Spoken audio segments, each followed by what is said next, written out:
Good day, children. Uncle Akash Samaroo here. I'm a journalist, a news reporter, if you may, at CNC3 News. Now, it's a pleasure to read to you all on World Read Aloud Day, one of my most favoritist days of the entire year. Because let me tell you all something, as a child, even as a big man like this, these things are so powerful. You can't separate me from my books because they would take my imagination from this and make it all of this.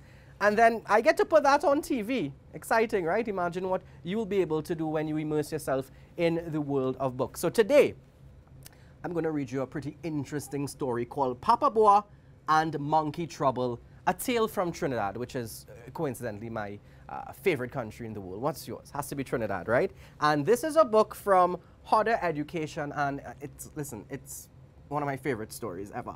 So Papa Bois, if you don't know, and of course a few of you all may know, but Papa Bois is French patois. It means father of the forest. So Papa Bois is like this mythical creature that is a guardian of the forest. So he's a guy who looks kind of human, kind of animalish, and his job is to really protect the animals and protect the plants and the trees of the forest from people who wish to do them harm, like hunters and people just looking for mischief. So Papa Bois is a very, very important guy, and we're going to hear about him here.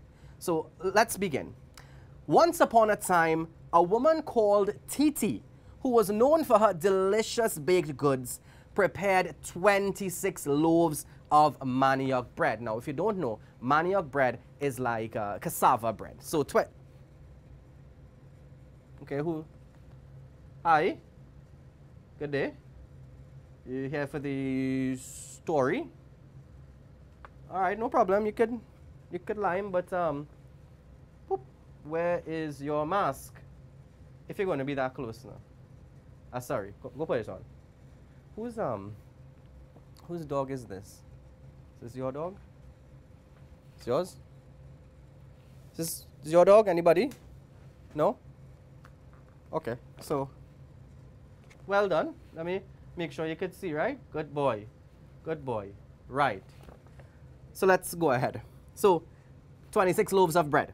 Titi decided she would take the shortcut through the forest because she wanted to sell the bread in the market for a pretty price, and you all know the price of bread now, so Titi going to make a fortune.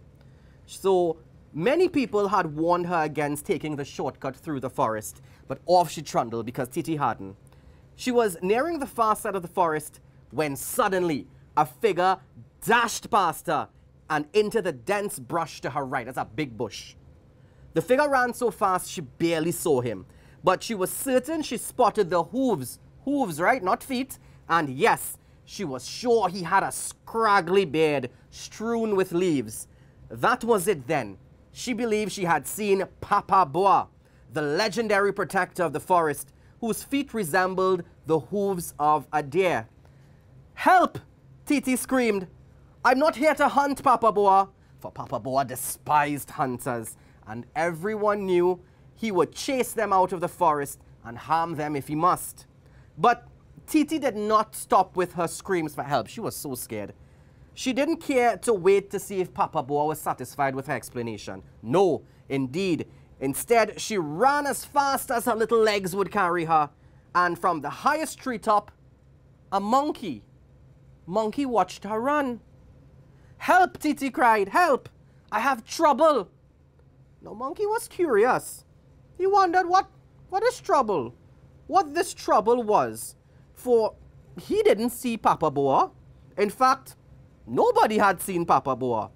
It wasn't certain that he was even there in that area at all.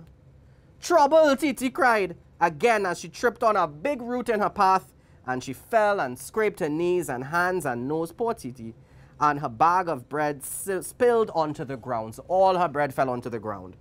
Just as she was reaching to pick them up, she saw a flash of hooves again. "Trouble!" she again cried, and leaving the breads behind, she fled for home. Now, when the forest was quiet again, when Titi left, Monkey scrambled out of his tree and crept carefully towards the bread. Carefully. He nibbled a little piece. Num, num, num, num. And then he sighed deeply. He was like, "Ah, God, that thing tastes good." "So good," he crooned. So good. And of course, he had to taste some more. He just had to taste some more. By sundown, Monkey had eaten every last piece of bread. Every last crumb. And his belly was full. But by the next morning, he woke up feeling hungry. And you know what he wanted to eat? He wanted more bread. I must have some trouble, he said. And he scampered toward the village. Now, children, apparently, Monkey thinks that the bread is named Trouble. Did you? No, of course you wouldn't get that. What's going on with you? He thinks that bread is named Trouble. So he's feeling for more trouble. And he scampered toward the village because that was the direction he saw Titi going the day before. He skipped into the first bake shop he saw. Please, give me some trouble, Monkey said. It's trouble you want, is it? Asked the shopkeeper. He had never liked monkeys. I don't know why, but he had never liked monkeys one bit.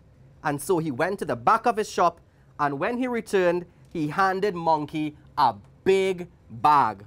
Here you go, he said. Monkey had no idea in that bag was one angry wild dog. Not you, right? No, you're a good dog, but a wild dog. This trouble is very heavy, Monkey said to himself as he dragged the bag along the road. Now, this dog, like many other dogs and humans and yourself, did not like being dragged along a bumpy road. And before long, he began to yelp and whine and then to bark and howl. You can be sure that when Papa Bois heard these howls, he came out of hiding.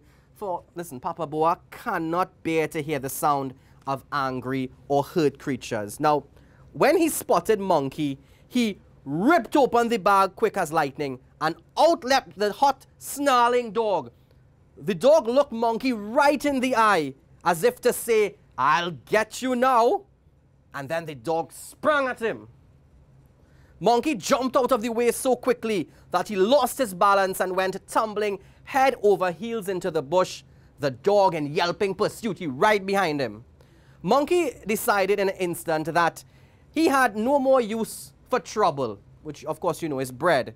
So he dashed as fast as he could to the top of the tallest tree in the forest, and there he has remained ever since. Now, Papa Bois just lets him stay up there, and everybody knows that's why Monkey is always chattering away. You know, when your teacher says, you're all chattering like monkeys? Right. Talking, yap, yap, yap, yap, yap. He's discussing all the trouble he has seen, and now we know why Monkey liked to eat bananas, because they grow up high, way up, where wild dogs do not roam. Now, I think, personally, the shopkeeper was really harsh on Monkey. Monkey didn't deserve all of that. But there's a lesson here, children, that if you go looking for trouble, you just might find it. So, thank you so much. Remember, keep reading. These things will make you live thousands of lives. Thank you for being so well-behaved. And you, mysterious dog, thank you for being well-behaved. You know what?